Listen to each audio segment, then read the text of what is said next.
Who killed these little souls? The answer lies back on August 28, 2014. It was a Thursday when 3 children were signed out of Saxe-Gotha Elementary. 2 more were picked up from a nearby daycare. 5 siblings, Mia, Elias, Nathan, Gabriel, and Abigail, on their way home. It should have been a routine drive, familiar, safe. But this ride took a strange turn. Welcome to the crime documentary. Instead of heading to their trailer tucked off a dirt road in Lexington County, South Carolina, the car stopped in a Walmart parking lot. What happened next was not just strange, it was disturbing. The man driving forced the children out of the car in plain sight, then shoved them back in. No one knows why. That evening, at 7:12 p.m., Amber, the children's mother, called home. Nathan answered. His voice was young, innocent. Their conversation was short. Nothing seemed wrong.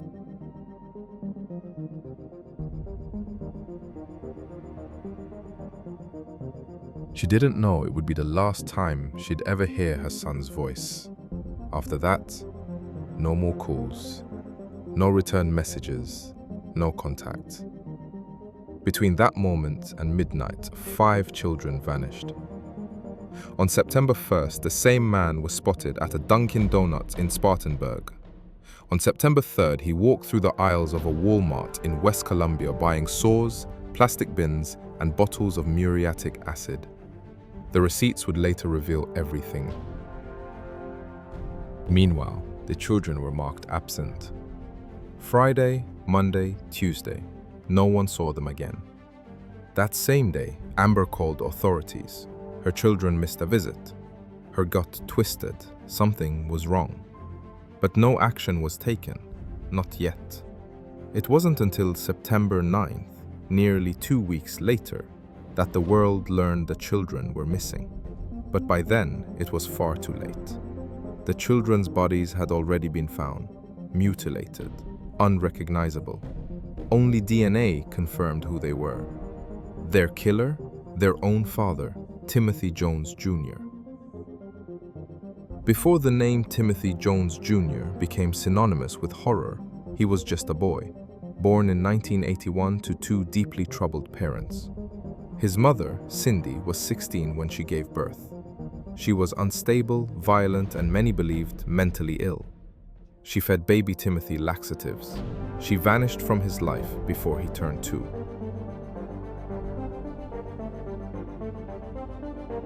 That abandonment stayed with him. Timothy's father remarried, and life moved on, but for young Timothy, the foundation was already fractured.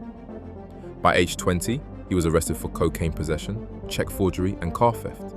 He was sentenced to 7 years, served 2. Then came Amber Kaiser, an 18-year-old from Pennsylvania. She met 22-year-old Timothy in Chicago. They married in 2004 and had 5 children. They moved often, Pennsylvania, Mississippi, South Carolina. In 2011, Timothy earned a degree in computer engineering and landed a $71,000 job at Intel. On paper, he had made it, but the cracks were widening. They lived in a cramped trailer. Amber stayed home with the kids. Timothy's beliefs were extreme. Strict religion, rigid control.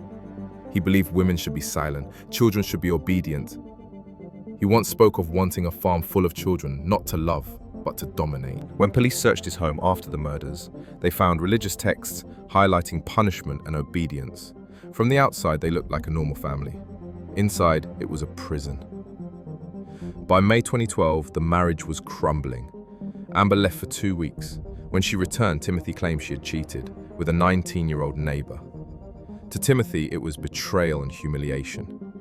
Old wounds reopened. He began therapy, but the sessions revealed a man obsessed with control, haunted by abandonment. In 2011, he reported Amber for neglect. DSS investigated. The home was messy, but no intervention followed. The case was closed. By 2013, the marriage was over. Timothy got full custody. Amber's visits were limited and supervised. The children lived in isolation on a dirt road in Red Bank. South Carolina. Amber's only visits were at Chick-fil-A.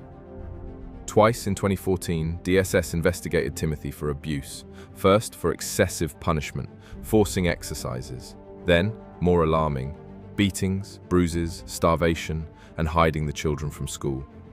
One note read, "Dad appears to be overwhelmed." But nothing was done, and within weeks, all 5 children were dead. On August 28th, inside the trailer, Timothy claimed Natan broke an electrical outlet. Furious, he forced him into intense physical punishment, push-ups, squats, until Natan collapsed. Forensic experts believe he was strangled. And then, Timothy kept going. Mia saw what happened, so he killed her too. He strangled each child one by one. For the younger ones, he used a belt, claiming their necks were too small for his hands. He wrapped their bodies in trash bags, used bleach to mask the smell, and drove with their corpses in the car for days. Since he had custody, no Amber Alert was issued. Their names didn't make headlines until it was too late. On September 6th, during a traffic stop in Mississippi, officers noticed something was off. Timothy was erratic, possibly high. When they ran his plates, 5 missing children. Inside his Escalade, they found blood, bleach, maggots, and notes describing how to mutilate bodies. He was on synthetic marijuana. Eventually, he led police to a dirt road in Camden, Alabama. 5 black trash bags, 5 children. Decomposed beyond recognition. DNA confirmed what the heat and decay tried to erase. Each child had been strangled. Elias had a fractured neck. Mia was found naked, missing her left hand. Gabriel had belt marks on his neck. Abigail's body was least decomposed, likely the last to die. Natan, the first, had the most visible trauma. Timothy said he'd planned to drive to Mexico to dump the bodies, but the stench forced him to stop. In court, he blamed voices. He claimed he feared the kids would kill him and feed him to dogs.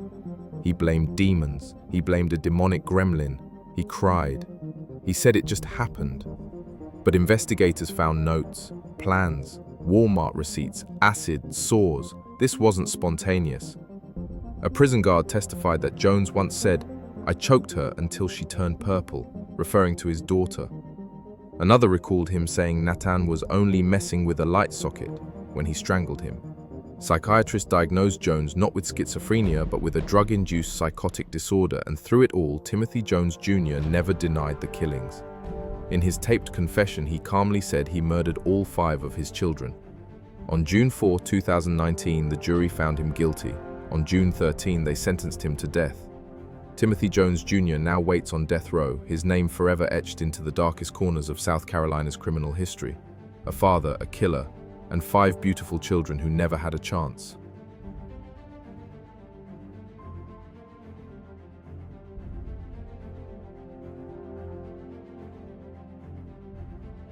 Like and subscribe for more real crime stories, turn on notifications, because the next case might be even darker.